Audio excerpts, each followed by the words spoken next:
I absolutely loved and enjoyed Sonic Prime, but I still feel like certain things could have been done a little differently, particularly Sonic and Shadow's character dynamic as well as the way the show was concluded. I know I'm over a year and a half late to this, but I just need to get it off my chest, bear with me. First off, here's how I personally understand Sonic and Shadow as characters. Sonic is very carefree, spontaneous, thrill-seeking, opposed to authority, flippant, and reckless at times, but overall really cares about the people who are in his life. He's physically faster than Shadow and often acts on a dime, sometimes not even knowing himself what he's gonna do next. Shadow, on the other hand, is very task-oriented, militant, focused, tactical, cunning, and a bit of a lone wolf, but overall still has the markings of a hero. Shadow is mentally faster than Sonic, creating entire elaborate plans of operation in a matter of seconds while Sonic runs into situations blind. Shadow and Sonic are very egotistical rival frenemies who don't always see eye to eye. Nonetheless, when things get down to the wire, they can put aside their differences and work together toward a mutual end goal. So knowing that, plus the fact that the Sonic Prime creators were obviously trying to do more character work and plot development,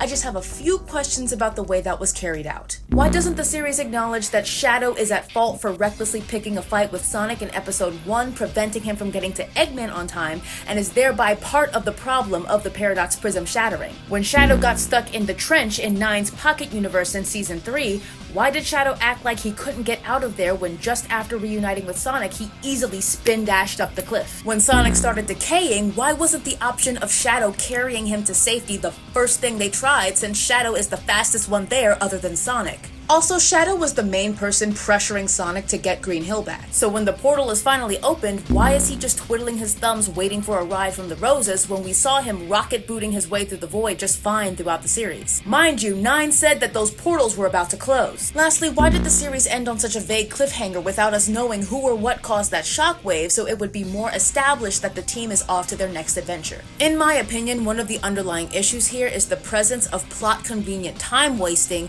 and the absence of genuine obstacles that could make it more difficult for the characters to achieve their objectives, through which deeper character development would be achieved. Because even though Sonic is the title character and we know he's gonna win in the end, the audience still needs a reason to root for him. Moreover, driving conflict would have caused more of a character arc between Sonic and Shadow, the two main opposing protagonists of the show, which would bring the story to a bigger peak at the end. So, with all that said, here's my personal version of how I think Sonic Prime should have ended. So after Nine sends the Chaos Council somewhere in the void, Sonic collapses to the ground, glitching and fading. Weakly, Sonic urges Shadow to go home without him and look after his friends and their home. Shadow then refuses Sonic's request and reiterates his quote, "There's always another way," showing that Shadow has now warmed up to him over the course of the series. Then Shadow says he'll carry Sonic over to Green Hill himself since he has his high-speed air shoes to zip through space. With that, Sonic of course says his goodbyes to everybody, and then Nine urges him to hurry because the portals are closing. As Sonic and Shadow are going through the void, Sonic jokingly says, "I never knew you were a hugger," and then Shadow replies, "Do you want me to save you or not?" Suddenly, here comes the Chaos Council out of nowhere to attack them. Unable to fight, Shadow desperately tries to protect Sonic and evade the council,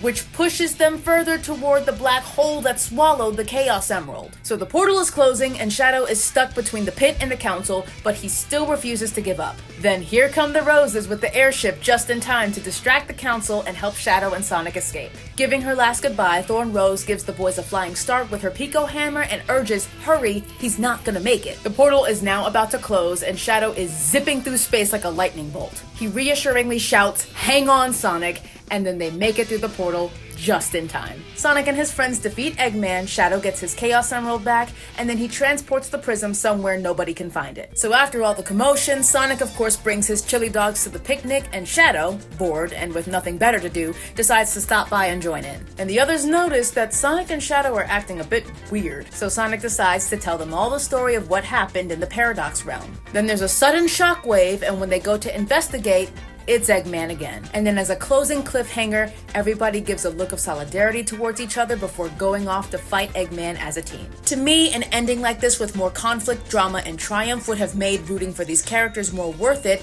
and brought the series to a satisfying climax and conclusion. And I wish more of the writing throughout the Sonic franchise was conducted like this, albeit the comics, the movies, and some of the games have done this very well. Anyways, I still enjoy watching Sonic Prime. Those are just my thoughts. And I have a lot more to say, but I don't want this video to be any longer than it already is. So let me know what you think of this or if you'd like to hear more from me, and feel free to leave your own thoughts in the comments. Thanks for attending my Sonic rant. K, love you, bye!